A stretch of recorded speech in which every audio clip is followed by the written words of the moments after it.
À chaque déchet des solutions, d'une très grande diversité dans la taille, dans la concentration et dans la fréquence des chantiers, les déchets du BTP nécessitent une organisation de la collecte adaptée à la fluctuation de la production, ainsi que de structures de regroupement et de tri. Il existe en Guyane un broyeur des déchets de métalliques.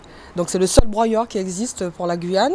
C'est une société qui se situe donc sur la route de Dégradé-Cannes et donc qui est ouverte aux professionnels qui peuvent emmener leurs déchets métalliques là-bas et ils seront broyés et revendus ensuite par la suite, valorisés par la suite, par exemple.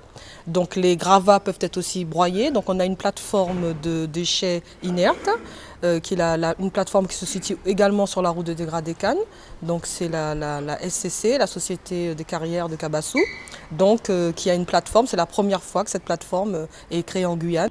Bien que la gestion des déchets des chantiers ait progressé au cours des 10 dernières années, des marges de progrès demeurent concernant la prévention de ces déchets et l'optimisation de leur gestion. Au jour d'aujourd'hui, pour les déchets dangereux du BTP, il y a quand même des entreprises privées qui traitent ces déchets-là. Et c'est vrai que les professionnels ne le savent pas. Alors qu'ils soient à Saint-Laurent, Maripasoula ou autres, ils peuvent quand même faire appel à ces sociétés privées qui traitent les déchets dangereux du BTP. Il y a une crainte de devoir payer pour, par exemple, soit la mise en décharge, soit la mise en déchetterie. Donc ce qui est important, c'est qu'il faut que l'ensemble des professionnels agissent en même temps pour pouvoir, je dirais, avoir une éco-contribution, une éco-participation sur la gestion de ces déchets. Mais il y a des déchets qui ont de la valeur. Donc peut-être qu'ils peuvent gagner aussi.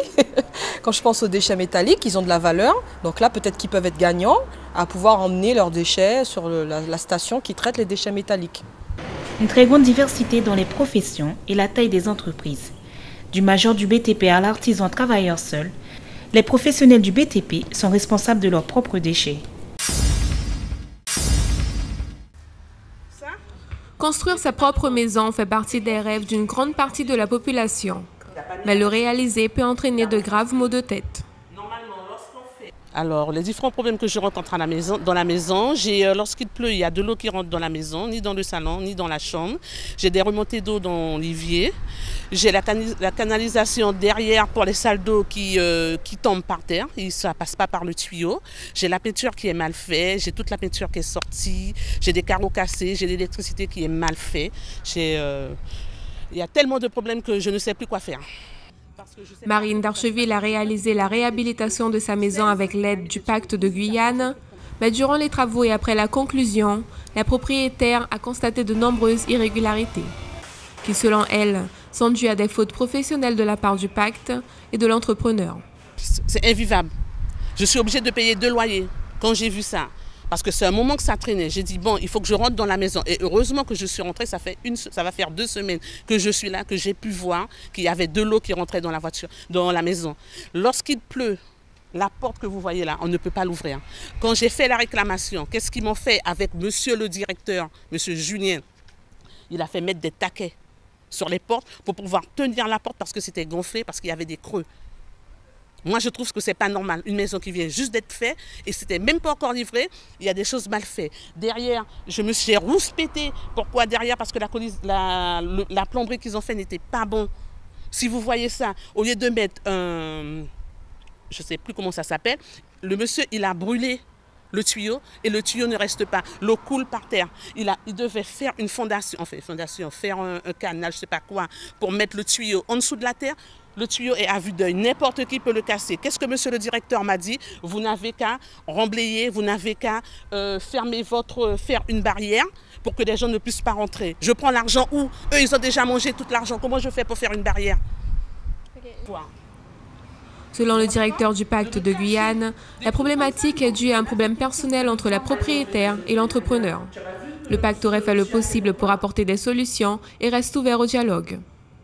Le Pacte de Guyane est une association qui fait partie d'un réseau national. Elle a pour mission d'aider les propriétaires à monter un dossier de financement pour obtenir une subvention de l'État, de la région ou du Conseil général pour améliorer leur habitat ou construire. Le Pacte de Guyane existe depuis 1987 et peut intervenir sur l'ensemble du département. L'association a participé à l'amélioration de plus de 2800 maisons et à la construction de plus de 3000. Alors ce sont essentiellement des critères d'ordre financier par rapport au plafond de ressources, puisque ce sont des aides publiques. Donc il y a des plafonds de ressources au niveau de l'État et il faut donc être en dessous des plafonds de ressources en fonction de la composition de la famille pour avoir droit donc à une aide de l'État, donc une aide pour le montage du dossier dans le cadre du pacte. On est aussi sur la construction neuve, notamment l'accession sociale à la propriété, donc avec des personnes qui soit possèdent déjà un terrain, qui sont propriétaires et qui souhaitent monter une construction neuve, mais à condition effectivement aussi qu'on a des plafonds de ressources qu'il faut respecter. Jusqu'à la fin de ce reportage, nous n'avons pas réussi à joindre l'entrepreneur chargé de la construction. Pour éviter ce genre de situation, il est important de bien choisir les collaborateurs et de planifier chaque étape de la construction.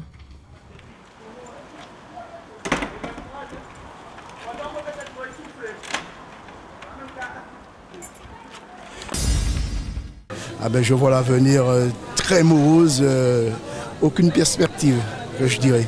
À mon temps de jeunesse, mais ce n'était pas ainsi. Le monde n'était pas aussi évolué qu'actuellement. Donc, je ne vois pas, enfin, pour la jeunesse de maintenant, je ne vois pas le bout du tunnel. Bien, grâce à Dieu.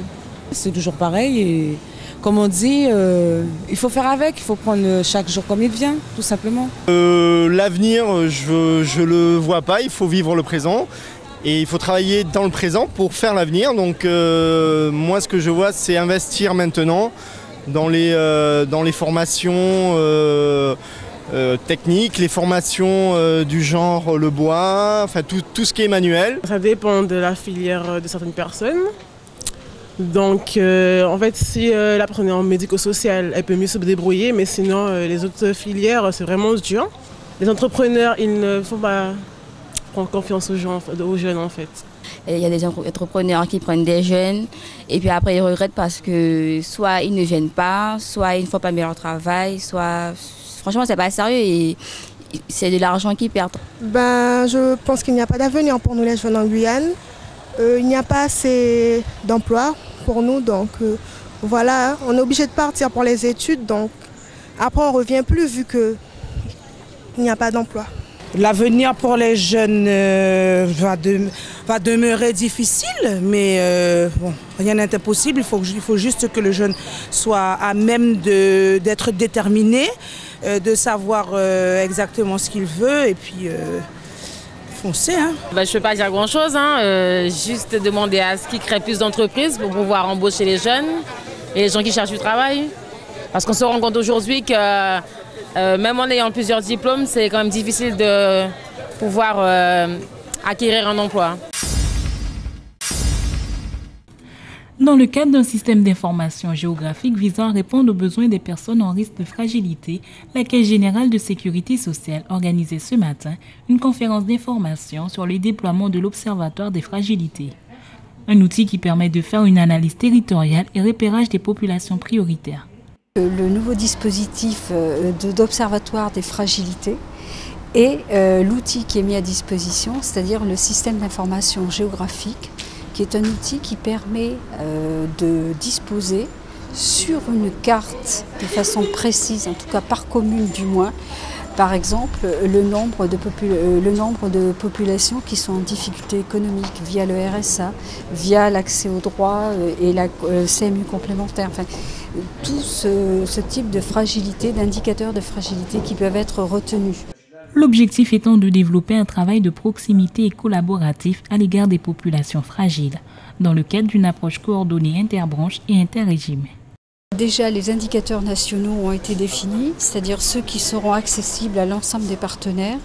La montée en charge va se faire progressivement puisque l'intérêt c'est de pouvoir avoir des évaluations sur plusieurs exercices. Donc là on monte en charge 2012, 2013 ensuite et puis après 2014 etc. etc.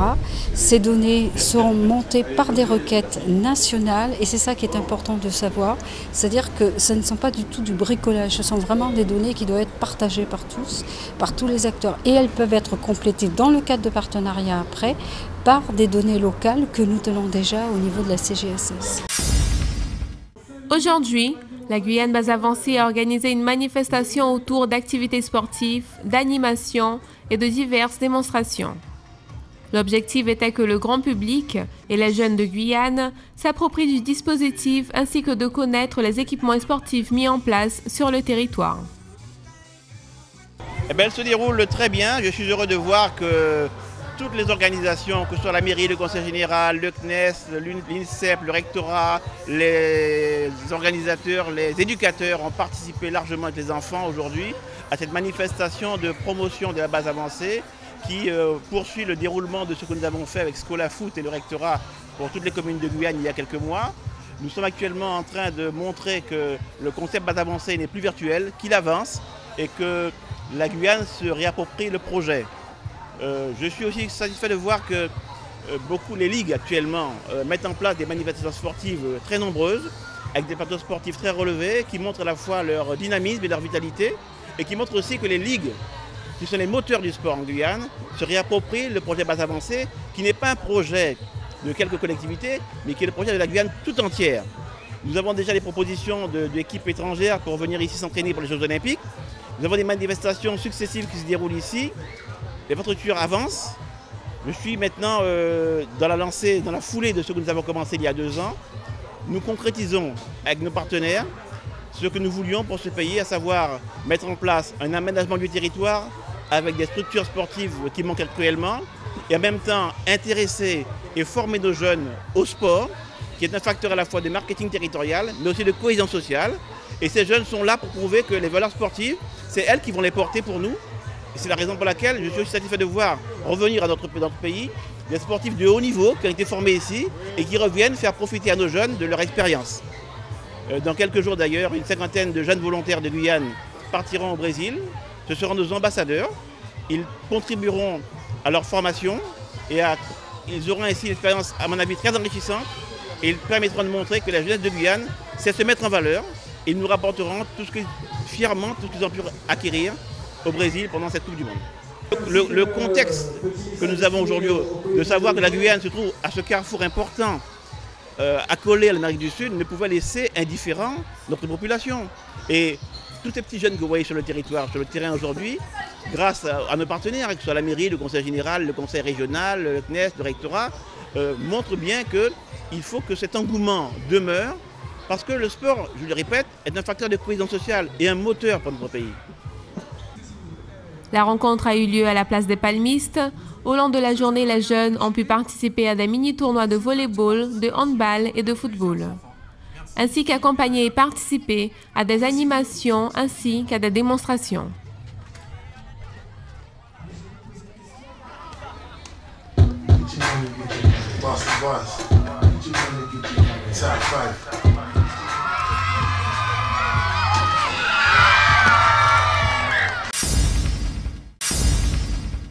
Le groupe folklorique guyanais Les Lauriers des Roses fête son 55e anniversaire. Durant la semaine, et cela jusqu'à ce dimanche, différentes manifestations sont réalisées à ce titre. Depuis 1959, le groupe œuvre dans la transmission du savoir-faire et de la tradition de la culture du département. Tout à fait, tout le temps je dis, si on ne sait pas d'où l'on vient, on ne sait pas où on ira. Donc c'est vrai que pour nous, il est important de montrer aux jeunes Guyanais ce qui se faisait auparavant pour que lui puisse tout justement s'imprégner de ses souches, de ce qu'on faisait, de ce qu'il y a à nous. Alors le groupe folklorique Les Lauriers Roses, oui, c'est vraiment pour mettre tout ce qui englobe la culture. Nous faisons de tout, les danses traditionnelles, nous faisons les foires culinaires, nous réalisons un peu de tout. Alors maintenant, je me dis que le Guyanais, il s'approprie. Maintenant, il a compris qu'il faut qu'il s'intéresse. Parce que s'il ne s'intéresse pas maintenant, il sera trop tard. C'est l'étranger qui viendra nous montrer tout justement ce que nous faisons auparavant. Et c'est un petit peu dommage. La tradition, les habitudes alimentaires ainsi que la danse et les habitudes vestimentaires permettent de raconter l'histoire d'un territoire. Ben oui, jusqu'à présent, il y a un grand monde qui a mis pour aller en messe, pour aller l'après-midi, ou bien les beaux matins, faire un petit marché. Oui, à ça nous qu'à défendre d'ailleurs Lauriers Roses depuis 1959. Donc nous toujours qu'à défendre culture guyanaise. Donc danse, habiller, manger et puis tout ça qui calait qu'elle. Oui, puisque bon, ça qui côté nous, bon, il y a qu'à habiller comme nous, il y a qu'à respecter. Il y a qu'à respecter ça, nous-mêmes qu'à dire, mettez. Bon, avant, il y a un rang, il était bien laid, par exemple, si il mettait une robe bleue, il mettait une soulier bleu. Mais nous-mêmes, normalement, nous ne pouvions pas faire ça. Nous ne pouvions pas faire ça. Normalement, nous souliers toujours noués. Soit ballerine, soit souliers qui petit talon, mais toujours souliers noués. Ce dimanche aura lieu un déjeuner dansant sur le thème l'évolution professionnelle de la femme guyanaise de 1959 à nos jours.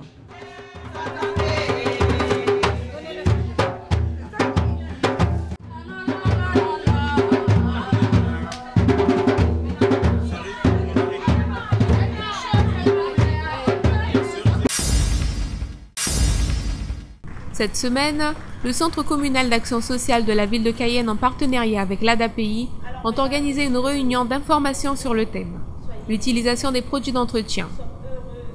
La rencontre était ouverte aux habitants du foyer, mais aussi à toutes les personnes âgées bénéficiaires de l'aide à domicile. L'objectif de cette rencontre, c'est en tant que prestataires de services d'aide à domicile, c'est d'améliorer les prestations à domicile. Donc ça passe par la formation des professionnels, mais aussi l'information auprès des bénéficiaires. Que les bénéficiaires qui ont certes une habitude d'antan, qui puissent s'approprier les nouvelles techniques et puissent effectivement s'organiser pour qu'on ait des produits adaptés et pour pas qu'ils puissent se mettre en danger. Voilà. Alors effectivement, il y a un double objectif. L'objectif technique et qualitatif pour la journée par rapport aux échanges et aux informations qui sont transmises, mais aussi une animation. Le CCAS a pour mission d'animer aussi, de proposer effectivement des interventions occupationnelles. Donc là, c'est pas réellement occupationnel, mais c'est un prétexte aussi pour leur faire sortir de leur quotidien, de leur cadre de vie habituel, où nous allons faire nos interventions. Aujourd'hui, nous les invitons à sortir de leur quotidien pour échanger et rencontrer d'autres personnes. Une rencontre préventive pour parler sur la bonne manière d'utiliser des produits ménagers qui, si mal manipulés, peuvent être nocifs à la santé. Mais aussi l'opportunité aux plus anciens de connaître des alternatives à ces produits, ainsi que de se souvenir des vieilles habitudes. C'est aussi un moment de faire des échanges, d'échanger des pratiques. Ce qu'on dit, les usagers ont l'occasion de se raconter mutuellement ce qu'on faisait dans le temps. Et c'est d'ailleurs pour cela qu'est présente à notre table Madame Horte, qui introduit les débats, parce qu'elle va commencer par les pratiques d'antan. Comment les gens blanchissaient leur linge, nettoyaient la maison, la cuisine, pour ensuite passer à l'évolution. Et c'est là qu'interviendra le commercial pour présenter les nouveaux produits. Parmi les intervenants, un commercial spécialisé en produits d'entretien, 2 représentants des pompiers dont un pharmacien et un médecin gériatre. Les accidents que l'on peut voir chez les personnes âgées concernant les produits ménagers sont de plusieurs types. En fait, ce sont des choses bien sûr accidentelles. Donc déjà, il peut y avoir l'ingestion accidentelle d'un produit, soit parce que la personne est un petit peu désorientée, ne se rend pas compte de ce qu'elle prend, soit parce qu'aussi on peut avoir mis le produit dans un autre contenant, ce qui est très dangereux et on ne se rend pas compte que l'on prend un produit très nocif. Il peut y avoir tous les accidents au niveau de la peau, donc ça peut aller du simple eczéma, de l'irritation, de l'allergie jusqu'à une brûlure au niveau des mains quand le produit a brûlé au niveau du contact de la peau. On peut aussi avoir des accidents au niveau des yeux, tout simplement on se reçoit un produit dans l'œil. Donc ça peut aller de la simple irritation à une brûlure, ça peut brûler la cornée, donc ça peut avoir des conséquences assez importantes au niveau de la vision. Et enfin on peut aussi avoir des accidents respiratoires, tout simplement parce qu'on a inhalé le produit. Donc si on est un peu sensible au niveau respiratoire, que l'on est asthmatique ou que l'on est une personne âgée avec tout simplement des bronches un petit peu sensibles, on peut avoir une toux, ou alors même ça peut aller jusqu'à déclencher des crises d'asthme. Les produits ménagers sont manipulés quotidiennement. Il est important de respecter les conseils d'usage et les mesures de sécurité. Dans le cas d'un accident, se rapprocher au plus vite de son médecin traitant ou des services de santé. Dans la guerre qui oppose les tablettes aux PC, il n'y a plus de doute. Ce sont bien les PC qui l'emportent en Guyane, et de peu. La vente d'ardoises électroniques ne dépasse pas encore celle des ordinateurs personnels, contrairement à ce que l'on peut penser. Actuellement, les tablettes ne sont pas les plus prisées. Certes, on en vend beaucoup, mais l'ordinateur portable qui plus est reste un produit phare. Pourquoi à l'approche de la rentrée, on cherche plus un outil de production, donc pour créer des documents, pour surfer, pour avoir une meilleure aisance en termes de rédaction. Tandis que la tablette, c'est plus un outil de consultation. Donc on n'aura pas la même aisance et la même facilité pour rédiger les documents ou créer quelque chose. Donc pour le moment, l'ordinateur portable est le mieux vendu. Mais la tendance risque de s'inverser dans les années à venir. Les ventes de PC accuseraient un réel recul par rapport aux tablettes, qui, elles, continueront leur ascension fulgurante et seront en passe de détrôner les PC. Ça commence à se développer, notamment les écoles avec des classes types, avec tout du numérique. Donc on n'a plus de feuilles de papier, on n'a plus de cahiers ni de stylos. Maintenant ce sont les tablettes qui remplacent petit à petit ces outils qu'on a connus auparavant. Et ce n'est pas encore très développé, des classes sont encore en test, mais effectivement ça commence à devenir quelque chose. La future classe du futur sera basée sur les tablettes et tout un environnement numérique, quoi. Il devrait s'en vendre 410 millions en 2017. Un beau parcours pour un produit dont personne ne comprenait vraiment l'utilité quand Apple a lancé son premier iPad en 2010.